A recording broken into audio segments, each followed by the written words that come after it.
ಇನ್ನ ಮನೆ ಒಳಗಡೆ ಸುದೀಪ್ ಸರ್ ಇಡೀ ಸೀಸನ್ಗೆ ಧ್ರುವಂತ್ ಅವರಿಗೆ ಕಿಚ್ಚನ ಚಪ್ಪಾಳೆ ಕೊಡ್ತಾರೆ. ಬಟ್ ಹೊರಗಡೆ ಅದು ಸ್ವಲ್ಪ ನೆಗೆಟಿವ್ ಆಗ್ಬಿಡುತ್ತೆ. ಅಂದ್ರೆ ಅವರು ತುಂಬಾ ಎಂಟರ್ಟೈನ್ ಮಾಡಿದಂತ ವ್ಯಕ್ತಿ ಅನ್ನೋದೊಂದು ಮೆನ್ಷನ್ ಮಾಡ್ತಾರೆ. ಆದ್ರೆ ಹೊರಗಡೆ ಏನಾಗುತ್ತೆ, ಗಿಲ್ಲಿ ಎಂಟರ್ಟೈನ್ ಮಾಡಿ ಸೀಸನ್ ಪೂರ್ತಿ ಧ್ರುವಂತಿಗೆ ಏನು ಕೊಟ್ರು ಅಂತ ಹೇಳಿ ಸುದೀಪ್ ಸರ್ಗೆ ಹೋಗ್ಬಿಟ್ಟು ನೆಗೆಟಿವ್ ಕಮೆಂಟ್ಸ್ ಹಾಕ್ಬಿಡ್ತಾರೆ. ಅಂದ್ರೆ ಅದು ಅವಶ್ಯಕತೆ ಇರ್ಲಿಲ್ಲ ಆಕ್ಚುಲಿ ನೆಗೆಟಿವ್ ಕಮೆಂಟ್ಸ್ ಎಲ್ಲ ಹಾಕೋದು. ಅದೇನಂತಂದ್ರೆ ಇವಾಗ ಯಾರೆಲ್ಲ ಅಲ್ಲಿ ಕಮೆಂಟ್ ಹಾಕಿದಾರೋ ಅವರೆಲ್ಲ ಗಿಲ್ಲಿ ಫ್ಯಾನ್ಸ್ ಅಂತ ಗುರುತಿಸ್ಕೊಂಡಿರೋರು. ಇದ್ರ ಬಗ್ಗೆ ನೀವೇನ್ ಹೇಳ್ತೀರಿ?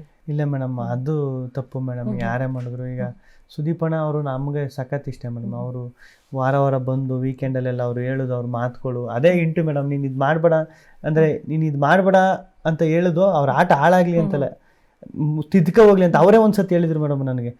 ಹೋಗೋ ದಾರಿಲಿ ಅಂದರೆ ನಿನ್ನ ನಾಲ್ಗೆಯಿಂದನೇ ಇಲ್ಲಿವರೆಗೂ ಬಂದಿದ್ದೆ, ನಿನ್ನ ನಾಲ್ಗೆನೇ ನಿಂಗೆ ಮುಳ್ಳಾಗಬಾರ್ದು, ಹೋಗೋ ದಾರಿಲಿ ಮುಳ್ಳು ಅದನ್ನ ಎತ್ತಿ ಸೈಡ್ಗೆ ಇಟ್ಬಿಟ್ಟು ತುಳ್ಕೊ ಹೋಗ್ಬಾರ್ದು ಅಂತೆಲ್ಲ ಹೇಳಿರ್ತಾರೆ.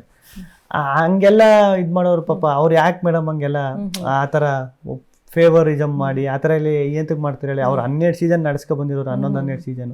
ಯಾರಿಗೆ ಏನು ಕೊಡಬೇಕು ಏನು ಬಿಡ್ಬೇಕು ಅಂತ ಗೊತ್ತಿರಲ್ವ ಅವ್ರಿಗೆ?